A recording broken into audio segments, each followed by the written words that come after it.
Hi everyone, it's Mr. Sinti, and this is a video that I'm putting together on the thyroid gland. Thyroid gland is part of the endocrine system, and I'm attempting to make a couple of videos categorizing each of the glands of the endocrine system so that you can better understand them and enjoy them. And I think the thyroid gland is so critical because it affects your metabolism and it affects your energy levels. And it also, interestingly enough, affects blood calcium levels. So it does two of these things that are really critical. So one of the things that I want to say right out of the gate about the thyroid gland is talk a little bit about its location in the body and a little bit of its anatomy. And so you might be familiar with the fact that your thyroid gland is located in your neck and it's interior. In other words, it's to the front. And it's located just below your larynx. And your larynx is another way of saying your vocal cord location or your Adam's apple.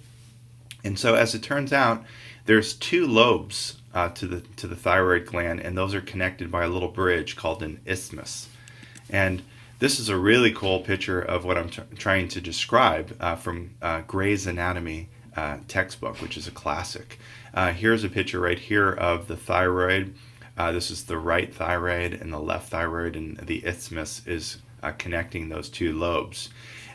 There's a lot of blood vessels around this area, so it's highly vascularized. And so these larger ones right here, of course, don't even require me to mention their names. They're so famous. But this is your right jugular and left jugular, meaning veins. Veins are blood vessels that are taking blood toward the heart. So this is blood that's coming down from the head. And what's interesting, this is your right subclavian vein, which is below your clavicle over here, your left subclavian vein. And then ultimately, this is dumping down into the right atrium of your heart. This is the superior vena cava. And then blood coming out of the heart is in an artery. And so this is your right and left carotid arteries. So lots of blood vessels coming down in the neck. And so, as I was mentioning, the thyroid gland is highly vascularized, and so it makes it perfect for transporting what it does, which is produce hormones, into the bloodstream. But of course, the hormones are traveling in capillaries. So that's where the diffusion is occurring. And so here it is. It's sort of like a butterfly. It has two lobes, and here it is connected by that isthmus. And then over here, and it sits right below the larynx and right on top of your trachea. And these are these C-shaped cartilaginous rings which help protect the trachea from outside trauma. So the inside of the thyroid is curious, and so this is a micrograph of that with a light microscope. And so what you can see here are these little pink structures are the cells. So these are the epithelial cells that are actually producing the hormones of the thyroid. But what's interesting about it is that the hormones that they're producing, if I can illustrate this, the hormones that they're producing are actually being stored in these little reservoirs, and they're very small, although this is high magnification, in these little areas called follicles. And so the hormones are in here. I'm just going to put hormones. I won't mention their name, but I will in a moment. So the hormones are stored in these follicles, and the epithelial cells, which are cuboidal in nature, are called follicular cells. And this term lumen is sort of the space, otherwise known as the matrix, the space of the follicle where the hormones are stored. And so what are these thyroid hormones? Well, there's three of them, and so I'm going to mention two of them right now. And so these two hormones are called thyroxin, sometimes called T4. Now, thyroxin is pictured here. I thought you might like to see it. It's a small sort of peptide hormone right here. This is a basic structure of an amino acid here, and this is an R group coming off of it. Do you notice, I want to highlight something. Do you notice there's iodine? 1, 2, 3, 4 iodines associated with that hormone. So you need to be consuming iodine in your diet in order for your thyroid to be producing this hormone. And so because it has 4 iodines, it's sometimes just commonly known as T4, but its real name is thyroxin right there. And so this counterpart over here has 1, 2, 3 iodines, and this is known as T3 or triiodothyronine. Thymine is based off of that amino acid right over here. So what do these hormones do? They help to regulate energy metabolism. And I know that's a little abstract, but basically they get cells to initiate protein synthesis, which influences energy pathways. In other words, the production of glucose or the breakdown of fatty acids for energy. And so they have to do with energy metabolism. That's as far as I want to go with that, simply because there's more detail in the biochemistry, but it's pretty interesting if you ever wanted to pursue that. So as it turns out, in the body, most of the T4 is then converted to T3 when it's in the cell. But both of these hormones travel in the bloodstream. And so what's interesting about it is this is a lower magnification of the thyroid. So everywhere you see these purple lines are actual cells. So let me come back over here. Those are the actual cells right here that I'm drawing. But under a lower magnification, they appear as just lines. And so these are the follicles which are storing the T4 and the T3. And so upon needed, those hormones then enter into capillaries and they travel into the blood and go to all the cells. And so here is an example of what I'm talking about. So the T3 and T4 hormones are stored in the lumen of the follicle, but then when they're needed, they travel right into the bloodstream. And so that's what we're talking about. Hormones, like endocrine hormones, travel in the bloodstream to go wherever they need to go. And so to emphasize that, let me draw your attention to this little animation right here. So here's the bloodstream, and here's the hormone. So this is hormone traveling in the blood, and this is a target cell. And so as you can see, T4 enters into the cell. It tends to be a little bit more lipid soluble than most non-steroid hormones. And so sometimes they're assisted in the bloodstream by associating with a carrier protein, although that's kind of a detail. So T3 and T4 enter into the cell, and so this is what they're doing. As I mentioned, most of the T4 is turned into T3. Then that actually travels through a nuclear pore into the nucleus, where it binds up with a receptor protein. Now, that complex is able to initiate transcription of genes that weren't being transcribed previously. So therefore, it's going to influence messenger RNA production. So the messenger RNA then comes out. Of course, it associates with a ribosome, and then it makes this. It's making a protein. And that protein could be an enzyme which is affecting energy metabolism in the cell. So that's kind of a cool schematic right there. And what's interesting is this is how a hormone works. It influences the cell's ability to transcribe enzymes which actually get the work done in the cell. The hormone itself isn't really doing anything, but it's a messenger to the cell to do something. So I hope that was pretty clear. And so let's get back to our conversation that we were saying. And so maybe if I go here, it makes it come up. Okay. So again, here's a back away of the thyroid gland. It's located right below the larynx and on top of the trachea. And the hormones T3 and T4 influence energy metabolism, and so they increase enzymes necessary for respiration, in other words, getting energy from carbohydrates. And they also enhance protein synthesis, as we saw in that animation just a second ago. And it also stimulates the breakdown of lipids in adipose tissue, which also provides energy for cells that need it. So it's energy. So let's talk about how those hormones are regulated. So in other words, how does the thyroid know to produce T3 and T4? How does it know to produce thyroid hormones? And you may recall, if you watched the previous video on the pituitary gland, which is a little tiny pea-shaped organ in the brain, which is glandular, the anterior lobe in particular, produces a hormone called thyroid stimulating hormone. So here it is. It's producing thyroid stimulating hormone, and then that travels to the thyroid. So this is coming from the brain. So thyroid stimulating hormone from the pituitary is causing the thyroid to produce T3 and T4. And so that's great. But what happens if there's too much T3 and T4. Well, when those hormones are in high concentration, they actually go back and inhibit.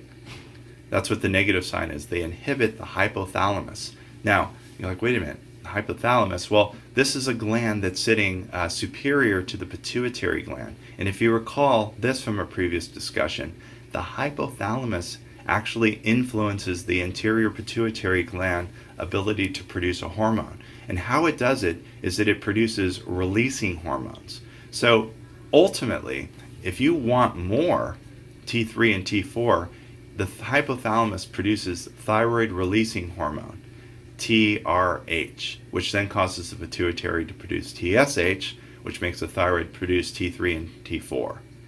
Now I know that seems a little complicated, but at first. But check this out. So the real inhibition comes from the T3 and T4 blocking off the hypothalamus. So that's inhibiting it. Also, another way to inhibit the hypothalamus is when there's high levels of thyroid stimulating hormone. That would also cause the hypothalamus to stop producing thyroid releasing, and ultimately you'd shut off T3 and T4. So it's regulated by negative feedback. So the secretion of thyroid stimulating hormone influences the production of T3 and T4. Pretty cool. And so I always like to mention a little bit in the video, though briefly, some of the conditions that can be a disorder of a particular gland. And it's always, if there's too little hormone, what's the problem? Or if there's too much of the hormone, there's a problem there. It has to be regulated precisely. So as you can imagine, if it involves energy, too low or too much of something is going to cause a problem. And so one of the things is too much thyroid hormone. It's called too much, that's high, hyperthyroidism. It's excessive hormones of T3 and T4, and that is manifested in high chronic temperature of the body, profuse sweating, an intense weight loss. So a person is again below normal in terms of their weight. There can be personality alterations in terms of like just a little intense or irritable, and high blood pressure. All of these can be dangerous to the body. And so overall, the thyroid is overactive. And so you might be familiar with this. And one of the classic examples of hyperthyroidism is Graves' disease. And like, well, why is that? Graves' disease is named after this Irish physician who first characterized this disorder, Robert Graves. And it turns out that one of the characteristics, what's up with this woman here? One of the characteristics is bulging eyes. And so it's that's a symptom as well. So it's excessive amount of thyroid hormone. And again, very thin, irritable, sweating, temperature, all of these things. And so the counter to this is inefficient thyroid. And it's like, well, why wouldn't the thyroid be producing T3 and T4? Maybe it's something as simple as dietary deficiency. In other words, if a person wasn't getting enough iodine in her diet or his diet, that would be a problem. And so sometimes, surprisingly, I know it's hard for us to imagine, but in some developing countries, the diet is not as well balanced. And so here's a young woman right here who's experiencing something called goiter. This right here is not a tumor, but in fact enlarged thyroid gland. I mean, it's so large that it's actually protruding like this. And so the result of why this is the case is that she's producing a tremendous amount of thyroid stimulating hormone, saying, come on, thyroid, produce thyroid stimulating hormone, what is causing the thyroid to enlarge, when in fact, one way to solve this problem is just to increase her iodine. And so one of the things that we do in the United States is we know that everyone loves salt, and when you purchase salt, usually you think of salt as just sodium chloride, but now you can purchase iodized salt. It also has potassium iodide, which is another salt. And so that's why we assure that we're getting enough iodine in our diet. And so one of the symptoms of having goiter is excessive weight gain and being lethargic and sort of cold intolerant. And so again, the remedy to this might be taking some thyroid medication, some hormones, if that's the case. So The third hormone that I want to discuss that's really cool that the thyroid produces is a hormone called calcitonin. And as the name implies, it helps to regulate calcium levels in the blood. And what it does, it's produced by these extracellular, in other words, on the outside, extrafollicular cells, on the outside of the follicles. So it's these cells on the outer rim of the follicle that are producing calcitonin. They're also stored in the follicular lumen. But calcitonin lowers blood levels of calcium and also phosphate when they're too high. So if you're consuming milk, or if you're consuming yogurt, or consuming something that has calcium in it, this is good. And calcitonin is then released, and it helps the cells to produce the ability to absorb calcium. So some of the target cells, as you would imagine, would be bone. So calcitonin makes bones more permeable to calcium. And if the bones are more permeable to calcium, that's going to lower blood calcium level. So as it turns out, calcitonin is a peptide, and it lowers calcium levels, and it's regulated by calcium level in the blood. So how do you like this? When the blood level is high, calcitonin is then produced, and it helps to lower the blood calcium. So it's influenced by a solute in the blood.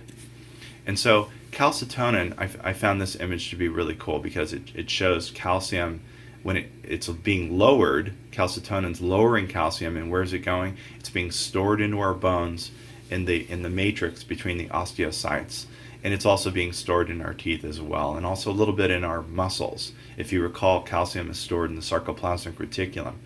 So calcitonin increases the rate at which calcium is stored in the bones, but it can also affect the kidney. Now the kidney regulates a lot of our solutes in the blood. And so if the calcium levels are too high in the blood and we're filling up our bones, then maybe we'll want to urinate out a little bit more calcium. That's one way to lower blood calcium levels, is to urinate it out.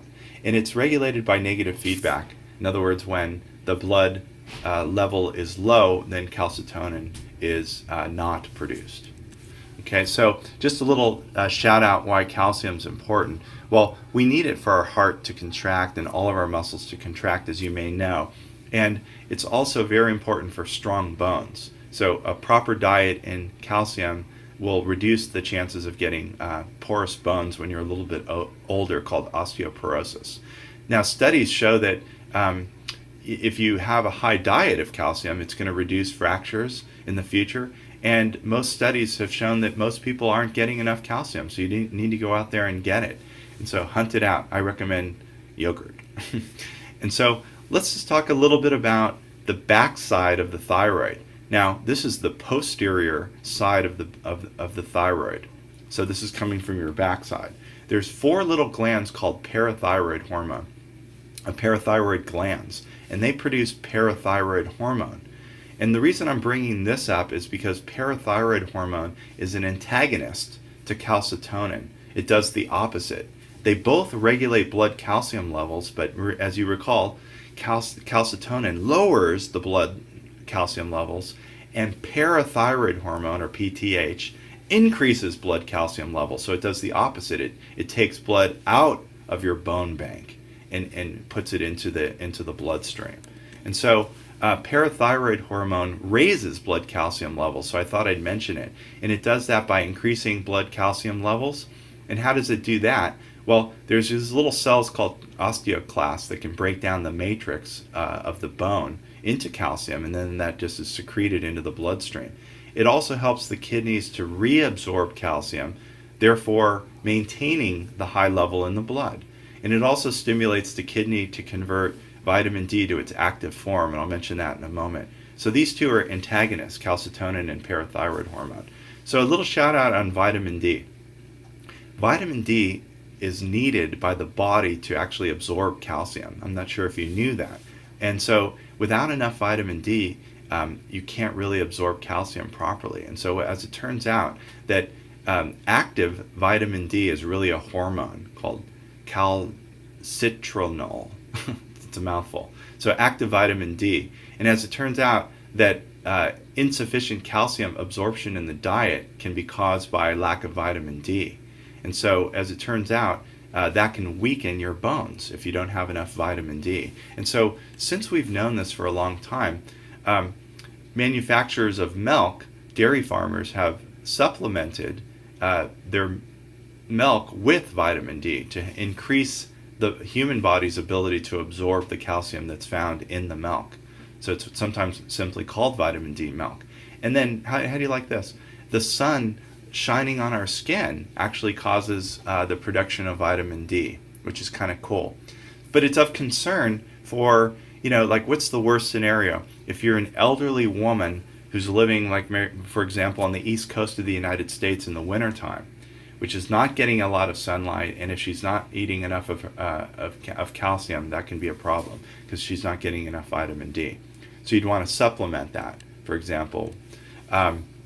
So here are the parathyroid glands right here. And again, this is posterior view. This is your esophagus, which is a thin muscular tube. And here's the trachea right here. And there's the 3 parathyroid glands. This is your throat or pharynx, where the food is swallowed. So this is your food tube, and this is your windpipe right there.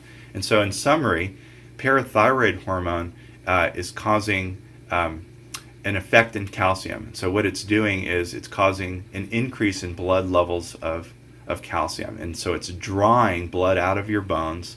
It's causing your kidneys to conserve it. And this makes logical sense. It's allowing your intestines to absorb more calcium from the food that you're eating, and therefore raise blood calcium levels.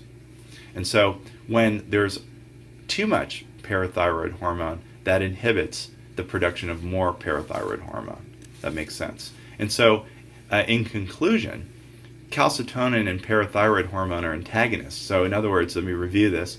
When the thyroid produces calcitonin, that lowers blood calcium level by stimulating the bone to absorb more and causes the kidney to urinate out more. And so parathyroid hormone causes an increase in blood calcium level by causing uptake of calcium, release of calcium from the bone, and increase of uptake in the intestine. So pretty awesome. Thyroid hormones and parathyroid hormones, very important. So I hope you enjoyed our brief look at the thyroid and the parathyroid glands. Thanks for watching.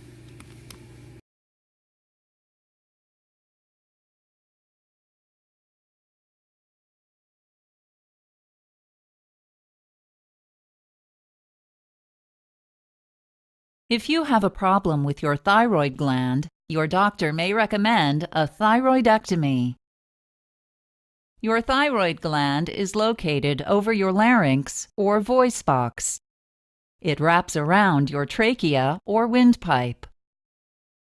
Your thyroid produces a hormone called thyroid hormone and secretes it directly into your bloodstream. Your body uses thyroid hormone to increase your energy and raise your body temperature when necessary. For example, these effects help offset the heat your body loses when exposed to cold weather. Your doctor may recommend a thyroidectomy if you have certain thyroid cancers, an enlargement of the gland called a goiter, benign nodules, cysts,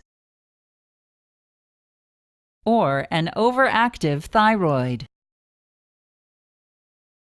Before your procedure, an intravenous line will be started. You may be given antibiotics through the IV to decrease your chance of infection. You will be given general anesthesia. A breathing tube will be inserted through your mouth and down your throat to help you breathe during the operation. To begin, your surgeon will make a small horizontal incision in your neck. Depending on the reason for your surgery, your surgeon will remove one lobe of your thyroid or the entire gland. Your surgeon may put a surgical drain in your incision to remove excess fluid. The drain will remain there for a day or two. At the end of your procedure, the incision will be closed with stitches, staples, surgical glue, or closure tape dressings. After your procedure, your breathing tube will be removed, and you will be taken to the recovery area for monitoring. Your surgeon may check your larynx for injury. You'll be given pain medication as needed. You may continue to receive antibiotics through your IV. Most patients are released from the hospital 1 or 2 days after the procedure. Your doctor may prescribe calcium supplements. If your entire thyroid is removed, you will take daily thyroid hormone replacement medication.